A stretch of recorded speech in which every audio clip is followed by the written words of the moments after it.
ख़बर सां त सिंध जे वॾे वज़ीर सैयद मुराद अली शाह चयो आहे त ड्रेनेज सिस्टम में ॿोरियूं मिलण वारी रवायत बरक़रार आहे। बरसाति जो पाणी पंपिंग स्टेशन ज़रिए कढण खां सवाइ ॿियो को बि ज़रियो नाहे। हैदराबाद में मीडिया सां ॻाल्हाईंदे वॾे वज़ीर चयो त रेलवे जे पंहिंजी पंपिंग स्टेशन में ॿोरियूं मिलियूं आहिनि। हुन चयो त हैदराबाद में 1 कलाक दौरान 107 मिलीमीटर बरसाति सबबि ॾुखियाऊं पेश आयूं। संदसि चवणो त मेयर इंतिज़ामिया समेत जूं पाणी निकाल करण जी कोशिशूं सारा जोगियूं आहिनि। वॾे वज़ीर चयो त लतीफ़ाबाद में बरसाती पाणी न हुअणु बराबरि आहे। कच्छ जे कुझु इलाइक़नि मां बरसाती पाणी निकाल न थी सघियो आहे। इहा अहम ख़बर आहे जेका अव्हां सां शेयर करियो त सिंध जे वॾे वज़ीर सैयद मुराद अली शाह चयो आहे त ड्रेनेज सिस्टम में ॿोरियूं मिलण वारी रवायत बरक़रार आहे। बरसाति जो पाणी पंपिंग स्टेशन ज़रिए कढण खां सवाइ ॿियो को बि ज़रियो न आहे। वधीक तफ़सील मालूम कंदासीं। टेलीलाइन ते मौजूदु आहे हैदराबाद खां सिंध टीवी न्यूज़ जो ब्यूरो चीफ ज़फ़र अकड़ो। जी ज़फ़र, वधीक छा चवणो सिंध जे वॾे वज़ीर सैयद मुराद अली शाह जो?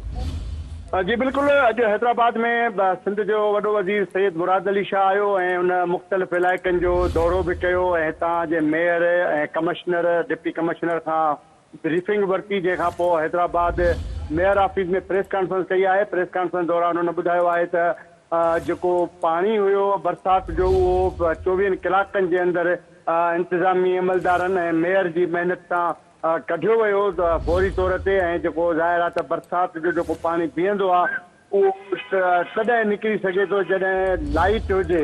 हुन इन जेको टाइम बरसाति जो पाणी मुख़्तलिफ़ रोडनि रस्तनि ते रहियो उनजो सॼो जेको ज़िम्मेवार करार ॾिनो सिंध जे सीएम उहो ॾिनो आहे पंहिंजो हेस्को खे। त हेस्को जी जेकॾहिं लाइट हुजे हा लाइट बंदि न थिए हा त शायदि एतिरो टाइम न लॻे हा बरसाति जो पाणी कढण में। ऐं तरक़ियाती जेके स्कीमूं आहिनि उनजे हवाले सां बि सीएम साहब ब्रीफिंग ॾिनी आहे जंहिंमें चयो आहे त ऑटोबान रोड समेत मुख़्तलिफ़ जॻहियुनि ते जेके तरक़ियाती कम हली रहिया आहिनि उहे तरक़ियाती कमनि जे हवाले सां बि हुननि जी वधि में वधि कोशिशि आहे त उहे जल्द खां जल्द पूरा थियनि। ऐं तरक़ियाती कमनि जो हुन दौरो कयो आहे मुख़्तलिफ़ इलाइक़नि जे हवाले सां।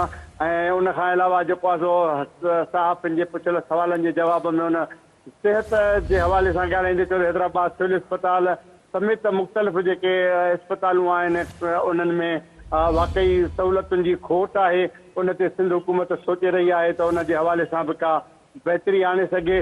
बहरहाल हिन वक़्तु जेको मजमूई तौर ते बरसाति जे हवाले सां हुन ब्रीफिंग ॾिनी आहे त हुन एतिराफ़ कयो आहे त अञा ताईं बरसाति जो जेको गंदो पाणी आहे मुख़्तलिफ़ इलाइक़नि में बीठल आहे। समूरो पाणी निकाल थी न सघियो आहे पर 80% पाणी जेको आहे सो मेयर हैदराबाद ऐं डिप्टी कमिश्नर ऐं इंतिज़ामिया जे तरफ़ां पाणी निकाल कयो वियो आहे। बाक़ी अञा बि मुख़्तलिफ़ इलाइक़नि में हेठिन आबादियुनि वारनि इलाइक़नि में कंहिं कंहिं जॻहियुनि ते पाणी बीठो आहे जेको हू पाण विज़िट करे आयो आहे। ऐं हुन इहा शइ तस्लीम कई त अञा ताईं कासमाबाद हैदराबाद लतीफ़ाबाद जे मुख़्तलिफ़ इलाइक़नि में जेको बरसाति जो पाणी आहे उहो अञा ताईं मौजूदु आहे। उहो मुकमिल तौर ते निकिरी न सघियो आहे ऐं उनखे बि कढण जी जेको आहे सो इंतिज़ामिया जे तरफ़ां कोशिशूं कयूं पयूं वञनि। जी ठीकु आहे ज़फ़र अकड़ो, तफ़सील ॾियण लाइ वॾी महिरबानी।